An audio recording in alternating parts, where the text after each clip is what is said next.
Doug Peters, welcome back to the MSUMDragons Podcast. It's about time, Webby. What have you been doing? I mean, I recognize we don't have any games. I know you've got a new family member in your household, but I haven't seen you forever. What are you actually doing? Well, the podcast did take a little bit of a hiatus as the landscape of sports changed a little bit since the last episode. But you're right. We did welcome a new little girl into the Web King family. So we have now Nora and now baby Drew, who's I can hear upstairs crying a little bit as she is now 6 weeks old, if you can believe it already. Wow. Congratulations. Time flies. There's no doubt about that. Whew. It's crazy. So she was born on August 3rd, and then we had the fall announcement on August 4th. And so it's kind of been a tumultuous time in between there. And, you would think without games, without a lot going on, we're just sleeping in, going to bed on diapers. Spending weekends at the lake, things like that. But I would probably say we've been working harder since then than ever before. When you think about my world and sales with sponsors and helping promote them through Dragon Athletics, a lot of that inventory is tied to game day. And so working with our Go team, working with some vendors to create innovative and fun products that connect to our fans, that really help our sponsors out, and making sure that we create content for our fans so that we can stay relevant, or show our student athletes as much as possible so that they feel appreciated. So honestly, I feel like it's been more work since the announcement. What about you? I'm sure you've just wait. Hang on. I got a couple questions for you. What? So we're at the Sidewalk Cafe, and for those of you that don't know that, it's right after school starts. Everybody, all the groups, organizations set up in the campus mall, and I'm there with the trailer and the Go team, just stopping by, see what's going on. And I want to know this. I obviously have the Dragon app downloaded, and if you don't, you should.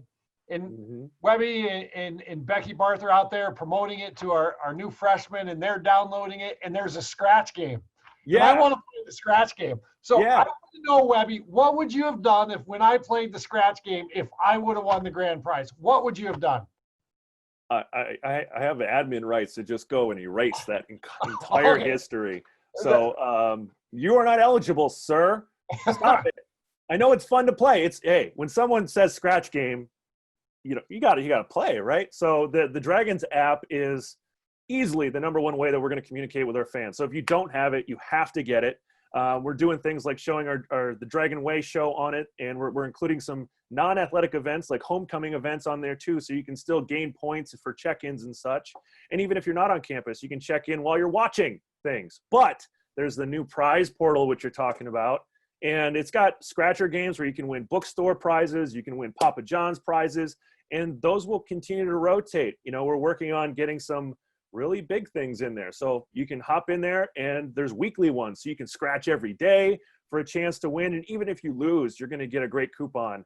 All right, stop it. Stop. You're going to spend the whole time talking about the app. We get it. It's awesome. Download it. Am I a marketing guy or what? I'm sorry. That was just cheating. Pure sales. So that's what we do at the Sidewalk Cafe is we say that. Like I said, stop. So you said something else though. So the Dragon Way, we got this series going on.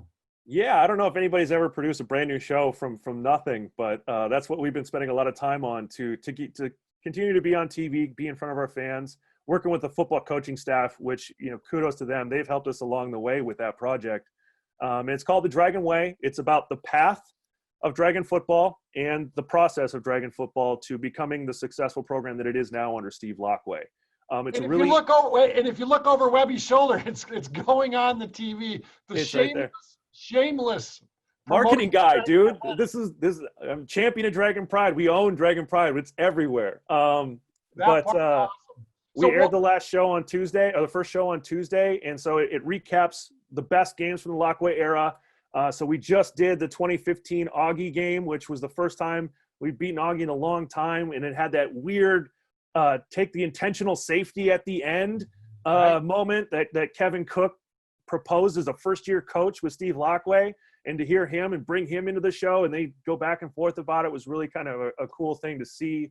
behind the scenes of, how Dragon football won some games, but also their culture. And they've got it figured out, and they know their culture like the backside of their hand to talk about what the Dragon Way means to them, and just incorporating some alums and how powerful being an athlete is in the bonds and the relationships and the memories that get created.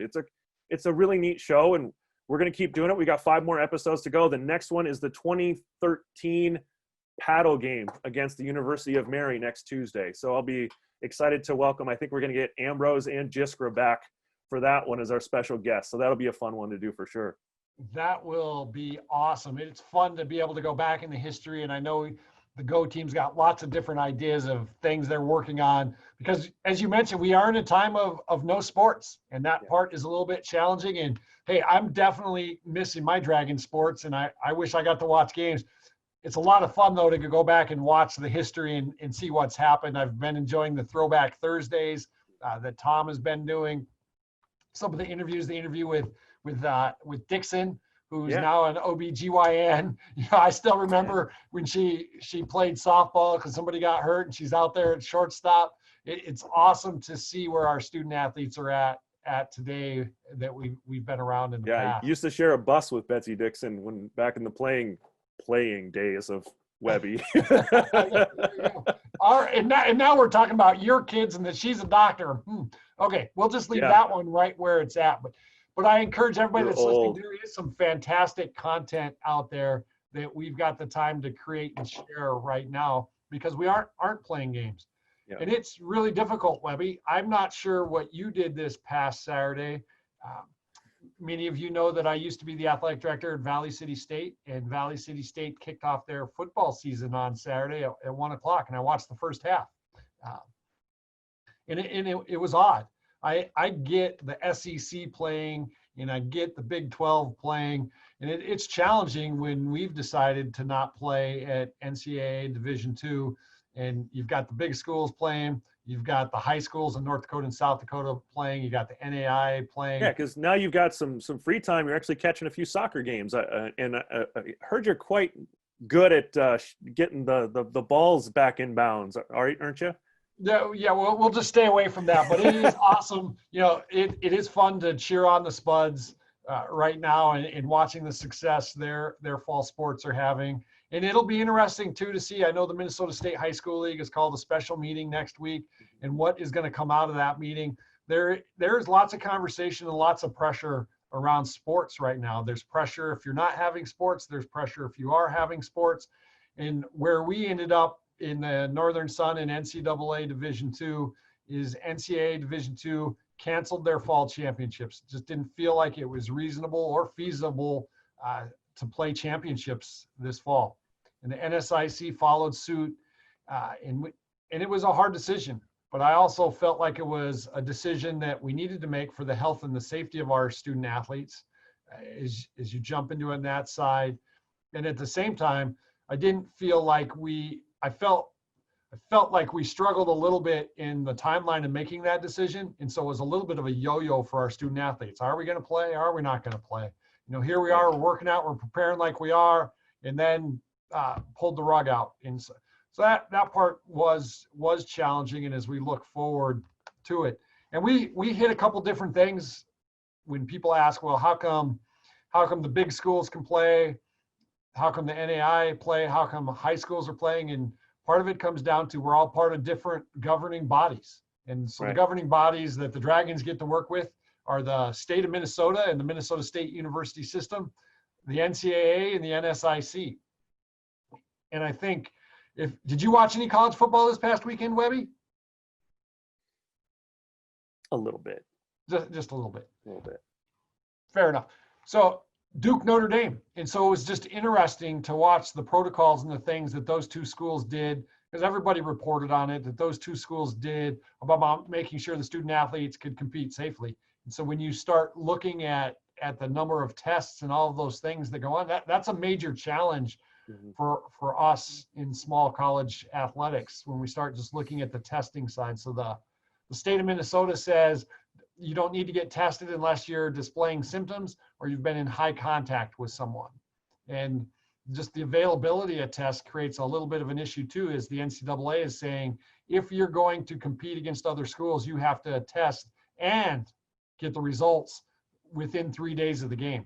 And so the availability of those tests and the ability to get the results, I'm not sure if anybody listening has gone through that process or has tested positive, but your results don't always come quickly. There's no guarantee you're gonna be able to get them in that tight timeline. So that's a major challenge for us. And we're really, I've tasked Chad Markson trying to figure out, okay, hey, when we get back into competing, how are we going to be able to test? What are we going to be able to find from a test standpoint, and just that availability of tests? And so that's a challenge for us right now, Webby, no doubt about it.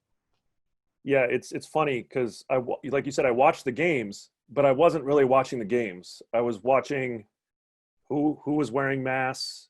I was watching, the referees wearing masks, all these little things it took to get back to playing at that level. Right. To learn. I mean, as we are, sports people and sports industry, watching the games is not really a luxury we get. And so we usually watch the people working and putting it on. But, it's a lot of fun to watch sports again, as painful as it is. And I shot the intro for the Dragon Way on Shields Field.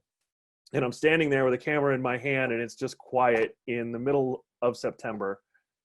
And that just felt weird. It just feels weird walking through the building. You stop and say hi to everybody you see just because you haven't seen them in a while. And it's just really great to have those little moments where, you really remember how much you value people and the relationships, and being around student athletes and being around this process and this industry and this calling that we have in our why of athletics. Yeah, it was awesome for me to drive onto campus yesterday.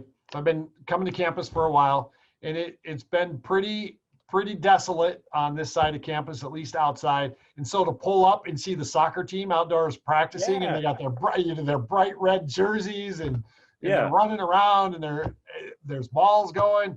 That part was awesome. And so we're in that place now where we are integrating, getting back into workouts. Women's basketball hit the basketball court yesterday. And as we slowly integrate and get our teams going, and trying to get up and running, at least from a practice and a workout standpoint, that's exciting. I'm excited about it. I'm assuming, because I haven't gotten to talk to a whole lot of them, that our student athletes are enjoying that opportunity. Coach Kopitz, I couldn't get the grin off her face yesterday morning when I was having a hallway conversation, just because she got to be out there with her team. And I shouldn't say Griff. Her eyes were smiling because she had a mask on, but her eyes were smiling. And for everybody asking, we are masking. At the end of the day, we're taking every single precaution that we can to keep our student athletes safe and the people that we're around safe. And so when we're working out, we're masking.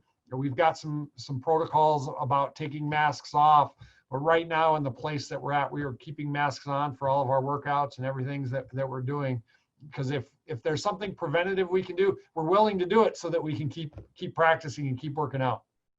Yeah, and then getting back to now, I know has been a long journey and a lot of work by a lot of people. I can't help but think of Jason Soblick and Andy Scott and all their efforts to get to where we are now, and back to workouts and talking about getting back to Dragon athletics and sports at Division II. So great steps forward. Thank you for enlightening us and understanding why us and D1 and high school. I mean, it's a weird position that we're in, but to see Dragons back on the field again is a wonderful sight. So it is, and it's awesome that we're getting to relive some of the things that have happened and go back and revisit it, and also catch up with where some of our alums are at now. Absolutely. So stay connected to Dragon Athletics. The app is the best way to do it. Play a couple scratch-off games. Yeah. I got a little pizza coupon the other night. I was excited about that. My discount. Wait. We got to take that away from you. That doesn't account to you. That's just for everybody else. All right. Maybe I didn't get that coupon from playing the scratch game. But stay connected with us. We are trying to tell the stories of our student athletes and show what's going on behind the scenes, as well as revisiting what's happened in the past. Yeah, we got way too much MSUM grit to quit, so we're going to get after it. All right, Webby. I guess I'll see you next week. See you next week on the MSUM Dragons podcast because we're back.